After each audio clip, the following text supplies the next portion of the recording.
Kreu i BDI-s Ali Ahmeti bëri thirrje kryeministrit Hristian Mickoski të mos rrezikojë themelet e bashkëjetesës, duke kërkuar të sqarojë pse ndryshon ligjin e gjuhës, marrëveshjen e Ohrit dhe po rrezikon paqen, stabilitetin dhe sigurinë në shtet.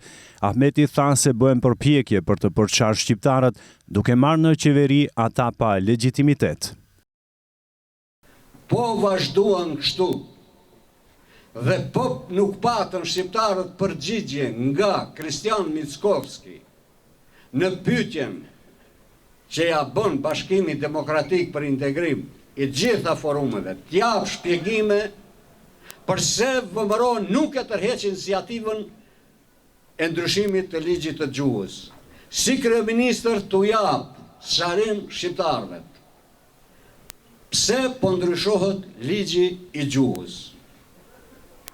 Dhe përse janë marrë të gjitha ata masa në drejtim të devalvimit të shqiptarëve që janë në përfaqësim në për institucione, një arritur dhe një investim kombëtar shtetëror për 23 vite me radhë. Ai duhet bëhet i arsyeshëm dhe t'ju jap shpjegime shqiptarëve. Ai këto mesazhe e dërgoi Mickoskit nga Gostivari në një takim me strukturat e rinisë së BDI-s në këtë qytet. Ahmeti dërgoi mesazhe edhe për pjesën e mbetur të Vlenit në qeveri. Me grada nuk mbahet gjallë as idealizmi e as misioni, tha Ahmeti. Taravari bëri mirë, tha lideri i BDI-s, ndërsa ata që vazhdojnë aty, shtoi ai, janë vazhdimsi e turpit që lidhen pas beneficioneve. Si Bashkim Demokratik për Integrim, ne edhe kemi pritur që dyndje dhe mund të kejet, sepse shqiptarët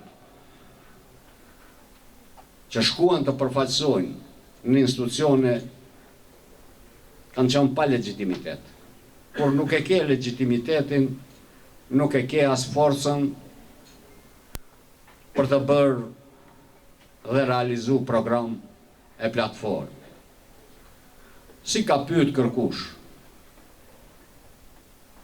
Lere mo tani, që si pyet, as nuk i llogarit kërkush medaljen e zotit Taravari nga koalicioni. Zoti Taravari ka bërë mirë. Ma mirë, një fund qofte dhe i dhimbshëm, se sa një vazhdimsi e turpshme. Braktisi vazhdimsin e turpshme, mori vendim ose për një pjesë mund tjetë dhe e dhimbshme që lidhen pas beneficioneve, gradave. Duke folur për zgjedhjet, Ahmeti tha se janë duke ja bërë hizmetin që në tetor të ketë me lokalet edhe zgjedhje të parakohshme parlamentare. Qeveria, tha Ahmeti, nuk mbahet me paterica. Përgjigje për një pyetje që më kanë bombardu sot, a do ketë zgjedhje parakohshme? Ne hizmetin ja bën, në tetor të ketë zgjedhje lokale dhe parlamentare bashkë. Kështu s'ma merr menja që mund të funksionoj me paterica kjo qeveri.